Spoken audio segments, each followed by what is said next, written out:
ప్రియ శ్రోతలు, ఈరోజు మన పాఠం కొలసీ పత్రిక 1వ అధ్యాయం 21వ వచనం నుండి 29వ వచనం వరకు.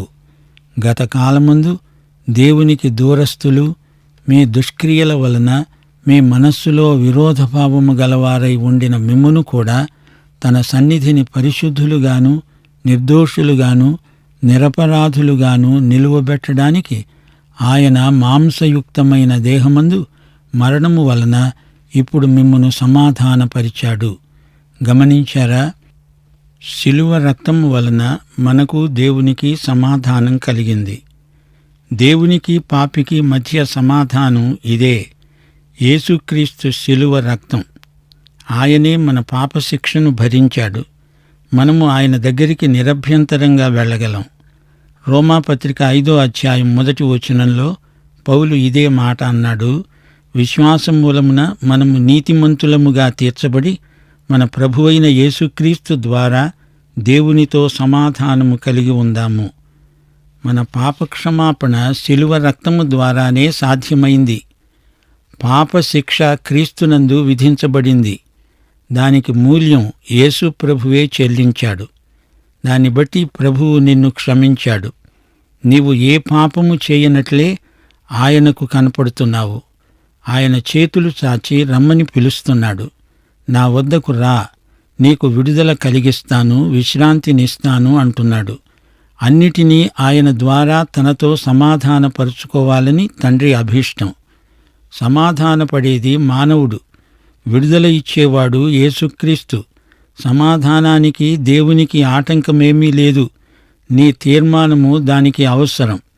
2 కొరింథీ 5వ అధ్యాయం 18 నుండి 20వ వచనం వరకు, సమస్తము దేవుని వలన అయినవి.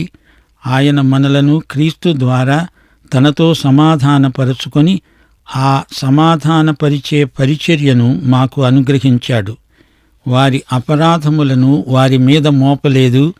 క్రీస్తునందు లోకమును తనతో సమాధానపరుచుకుంటున్నాడు. మనము క్రీస్తుకు రాయబారులం. దేవునితో సమాధానపడండని క్రీస్తు పక్షముగా మిమ్మును బతిమాలుకుంటున్నాను. యేసు మన కోసము పాపముగా చేయబడ్డాడు గనుక మనము ఆయన యందు దేవుని నీతి అవుతున్నాము. దేవునితో సమాధానపడాలంటే మనకున్నదంతా తెచ్చి ఆయన పాదాల క్రింద పెట్టాలి. యేసు నామమున ప్రతి మోకాలు వంగాలి. ఆ విధంగా దేవునితో సమాధానపడాలి. యేసు ప్రభుత్వానికి ప్రతి ఒక్కరూ తల ఒగ్గాలి. భూలోకమందు పరలోకమందు అన్నీ ఆయనకు పాదాక్రాంతమవుతాయి. దేవునితో సమాధానపడవలసిందని మనము క్రీస్తు రాయబారులమై అందరినీ వేడుకుంటున్నాము. ఒకప్పుడు మనము దేవునికి దూరస్థులం, దేవునికి విరోధులం, మనస్సునందు విరోధభావము గలవారము, నైతికంగా దేవునికి విరోధులం. దేవుడంటే అనేక మందికి తిరుగుబాటు మనస్తత్వమున్నది. మానవుని హృదయము మనస్సు దేవునికి వ్యతిరేకం. అయితే యేసుక్రీస్తు మాంసయుక్తమైన తన దేహమందు తన శిలువ రక్తము చేత మనలను సమాధానపరిచాడు. ఆయన శ్రమలు వాస్తవమైనవి. దేవుడై ఉండి శ్రమపడ్డట్టు ఆయన నటించలేదు. శ్రమపడ్డట్టు కనిపించడం మాత్రం కాదు, మాంసయుక్తమైన మానవ దేహం ఆయనది. మనలను తన సన్నిధిలో పరిశుద్ధులుగా నిర్దోషులుగా నిరపరాధులుగా నిలవబెట్టుకోవడానికి ఆయన ఇదంతా చేశాడు. ఆయన నిష్కళంకమైన దేవుని గొర్రెపిల్ల. నీతిగల దేవుడు తన నీతికి భంగము వాటిల్లకుండా క్రీస్తునందు మన పాపాలకు పూర్తి శిక్ష విధించాడు. 2 కొరింథీ 5వ అధ్యాయం 21వ వచనం, పాపమెరుగని ఆయన మన కోసము పాపమయ్యాడు గనుక మనము క్రీస్తునందు దేవుని నీతి అయ్యాము.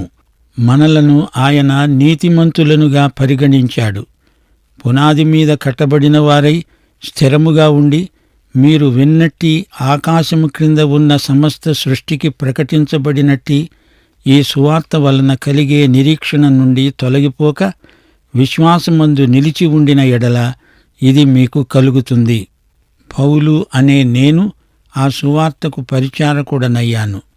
ప్రియ శ్రోతలు వింటున్నారా? మనము దేవునితో సమాధానపరచబడిన వారము. మనకు మంచి పునాది ఉన్నది. నిరీక్షణ ఉన్నది. సువార్త వలన మనకు నిరీక్షణ కలిగింది. సువార్త సమస్త సృష్టికి ప్రకటించబడుతోంది. పౌలు సువార్త పరిచారకుడు. 24వ వచనం. ఇప్పుడు నీ కొరకు నేను అనుభవిస్తున్న శ్రమలయందు సంతోషిస్తూ సంఘము అనే ఆయన శరీరము కొరకు క్రీస్తు పడిన పాట్లలో కొదువైన వాటి యందు నా వంతు నా శరీరమందు సంపూర్ణము చేస్తున్నాను. పౌలు శ్రమ పడుతున్నాడు నిజమే. క్రీస్తు ఆ శ్రమలలో తాను ఆనందిస్తున్నాడు. క్రీస్తు శరీరము నిమిత్తము నా వంతు శ్రమలను నేను భరిస్తున్నాను. క్రీస్తు మన కొరకు శ్రమపడ్డాడు. మన పాప శిక్షను తాను భరించాడు. రక్షణ కొరకు మనము చేయగలిగింది ఏదీ లేదు. అయితే పౌలు క్రీస్తు శరీరము కొరకు శ్రమపడుతున్నాడు. పౌలుకే కాదు, విశ్వాసులందరూ కూడా క్రీస్తు శరీరం కోసం తమ వంతు శ్రమలు భరించాల్సిందే. క్రీస్తు శ్రమలకు ఇది సంపూర్ణత అంటున్నాడు పౌలు. కొలసీ పత్రిక క్రీస్తు సంపూర్ణతను గురించి బోధిస్తుంది. దేవత్వము యొక్క సంపూర్ణత శరీరముగా క్రీస్తునందు నివసిస్తున్నది. అంతా క్రీస్తునందే కేంద్రీకరించబడింది. అన్నిటిలో క్రీస్తుకే ప్రాముఖ్యం కలగాలి. ఈ విషయంలో మనమేదో చెయ్యాలని, మన వంతు మనం నెరవేర్చాలని మనలో ఎడతెగని తపన ఉంటూనే ఉంటుంది. పౌలు ఈ పత్రిక చెరసాలలో నుండి రాస్తున్నాడు. నా శ్రమల వంతు నేను భర్తీ చేస్తున్నాను అంటున్నాడు. అపొస్తలుల కార్యములు 9వ అధ్యాయం 15-16 వచనాలలో ప్రభు అననీయాతో పౌలును గురించి అన్న మాట, అన్యజనుల ఎదుట, రాజుల ఎదుట, ఇశ్రాయేలీయుల ఎదుట నా నామము భరించడానికి ఇతడు నేను ఏర్పరచుకొనిన సాధనం. ఇతడు నా నామము కొరకు ఎన్ని శ్రమలను అనుభవించాలో నేను ఇతనికి చూపుతాను. ఇప్పుడు చెరసాల నిర్బంధంలో ఉండి పౌలు తన వాటా శ్రమలు పూర్తి చేస్తున్నాను అంటున్నాడు. ఈ శ్రమలు పౌలు సేవకు సంబంధించినవి. ఇవి తన విమోచనకు చెందినవి కావు. ఇతరుల విమోచన గాని తన విమోచన గాని ఈ శ్రమల వల్ల కలిగేది కాదు. విమోచన అనగా మన పాప క్షమాపణ. ఈ విమోచన క్రీస్తు యొక్క శిలువ రక్తము వలననే కలిగింది. శిలువ యేసు మరణం, యేసు రక్తం మాత్రమే మన విమోచనకు ఆధారం. శ్రమలు 2 విధాలు. సేవలో శ్రమలు కలుగుతాయి. అయితే యేసు ప్రభువు శ్రమలు వేరు. ఆయన మనకు దేవునికి మధ్యవర్తిగా శ్రమలనుభవించాడు. యేసు శ్రమలను ధ్యానించండి. ఆయన శ్రమలను ఆయనే భరించగలడు. వాటిని ఎవరూ పంచుకోలేరు. ఆయన ఒక మానవుడిగా శ్రమ పొందాడు. ఆయన భరించింది మానవ శ్రమలు. ఆయన బెత్లెహేములో శిశువుగా పుట్టాడంటే అది శ్రమే. యేసు అవతార శ్రమ మానవీయమైనది. యేసు శిశువుగా పుట్టి ఏడ్చాడు. ఆయన అందరు శిశువుల్లాగా ఏడవలేదు. కాని ఆ ఏడుపు మానవ శిశువు ఏడుపే. మానవ శరీరం ధరించాడు. ఆ శరీరం మన శరీరం లాంటిదే. ఆయనకు ఆకలైంది, దప్పిగొన్నాడు, ఒంటరితనం అనుభవించాడు. ఆయన ఎన్నో శ్రమలు భరించాడు, మహావేదన చెందాడు. మానవీయమైన బాధను, దుఃఖాన్ని పూర్తిగా అనుభవించాడు. ఒకసారి పడవ ప్రయాణంలో అలసిపోయి ఆదమరిచి నిద్రపోయాడు. ఇవన్నీ మానవులకు కలిగే అనుభవాలే. గలతీ పత్రిక 6వ అధ్యాయం 5వ వచనంలో పౌలు ఏమన్నాడు? ప్రతివాడు తన బరువు తానే భరించుకోవాలి గదా. కొన్ని భారాలున్నాయి, ఎవరి భారం వారే భరించాలి. పుట్టినప్పుడు ఒంటరిగా పుట్టాము. ప్రభువు కూడా అలాగే పుట్టాడు. మనం ఒంటరిగా మన బాధ మనమే భరించాల్సిన ఘడియలొస్తాయి. కొన్ని సమస్యలు మనల్ని ఎదుర్కొంటాయి. ఒంటరిగా, వ్యక్తిగతంగా వాటిని సహించాలి, భరించాలి. తప్పదు. ఆ బాధను మరొకరు పంచుకోవడానికి వీల్లేదు. మనకు రోగం వస్తుంది, నొప్పి కలుగుతుంది, దెబ్బలు తగులుతాయి. ఎవరికి వారే వాటిని భరించాలి. నీ స్థానాన్ని మరొకరు నింపడం అసాధ్యం. ఇది మానవతా సహజమైన ఘటన.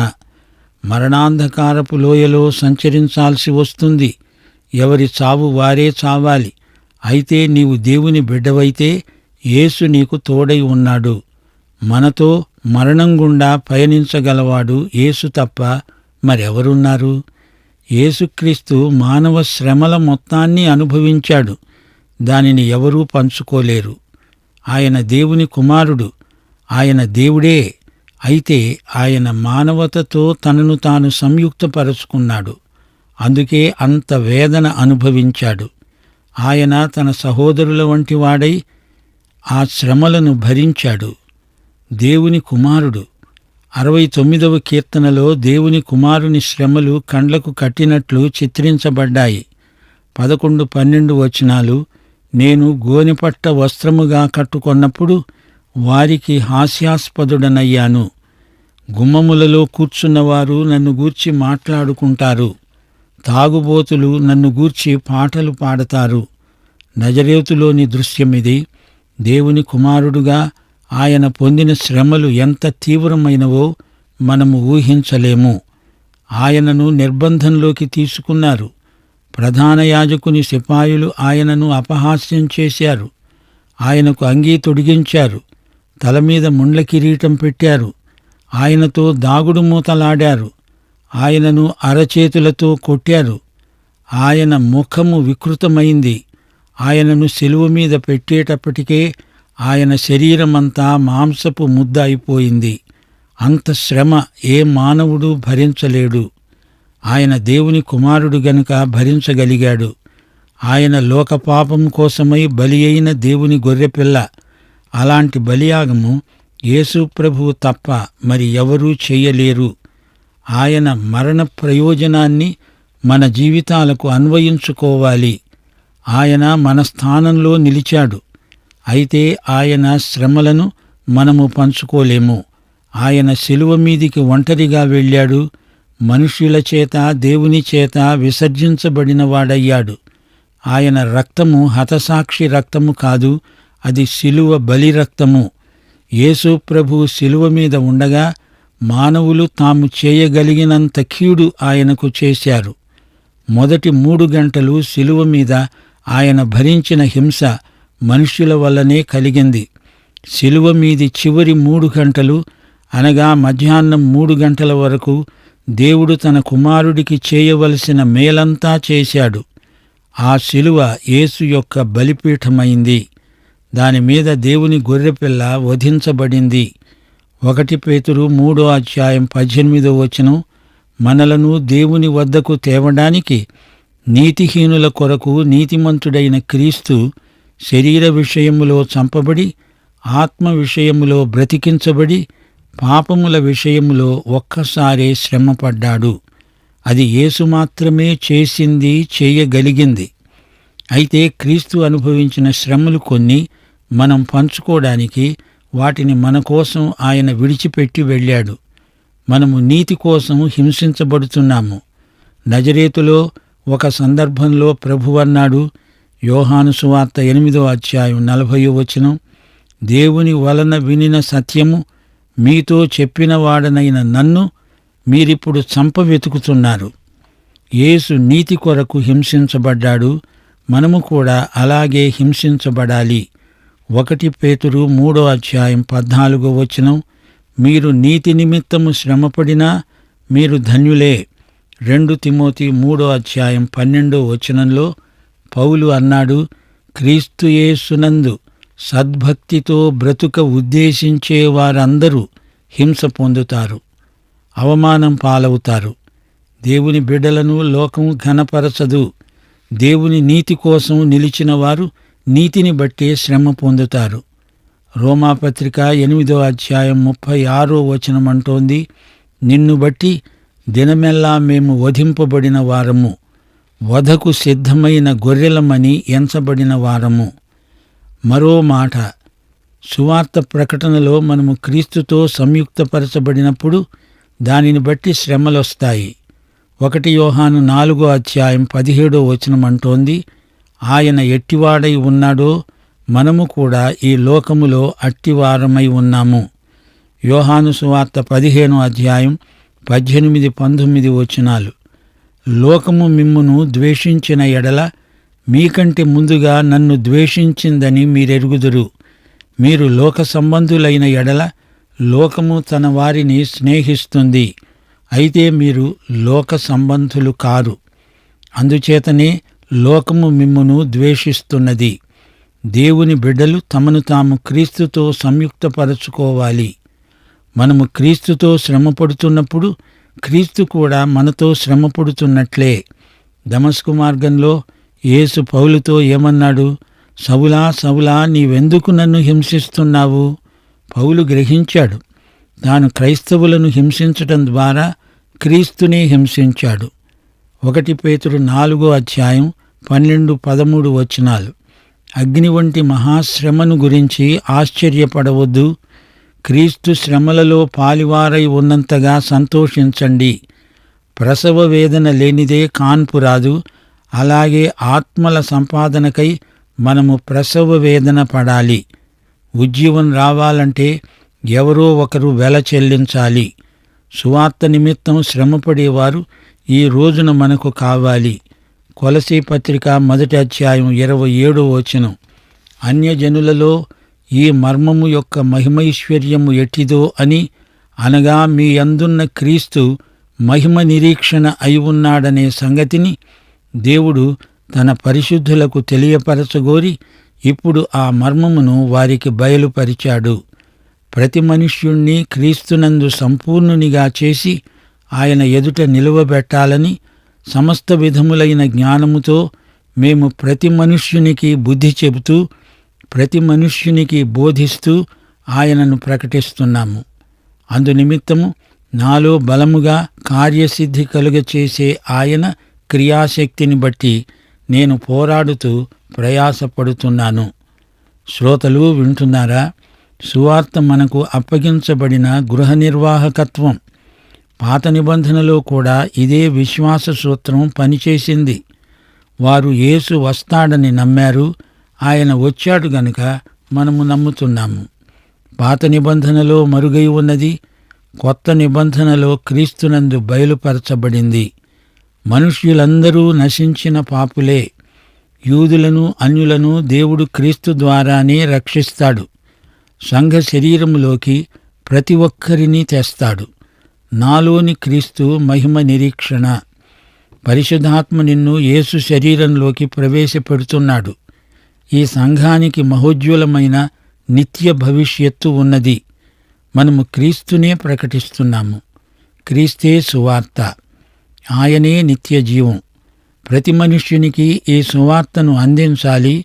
క్రీస్తునందు ప్రతి మనుష్యుణ్ణి సంపూర్ణునిగా చెయ్యాలి. పౌలు ఈ విషయంలో ఎంతో పోరాడాడు, ప్రయాసపడ్డాడు. అది దేవుని క్రియాశక్తి. మన పోరాటంలో అదే మన కార్యసిద్ధి. ప్రియ శ్రోత, నీవు ఈ యేసుక్రీస్తును నీ స్వకీయ రక్షకుడుగా ఎరుగుదువా? అయితే ఈ పాఠమంతా నీ కోసమే. పాఠం ఇంతటితో సమాప్తం. ప్రభు అయిన యేసుక్రీస్తు వారి కృప, తండ్రి అయిన దేవుని ప్రేమ, పరిశుద్ధాత్మ యొక్క అన్యోన్య సహవాసము మనకందరికీ సదాకాలం తోడై ఉండునుగాక. ఆమేన్.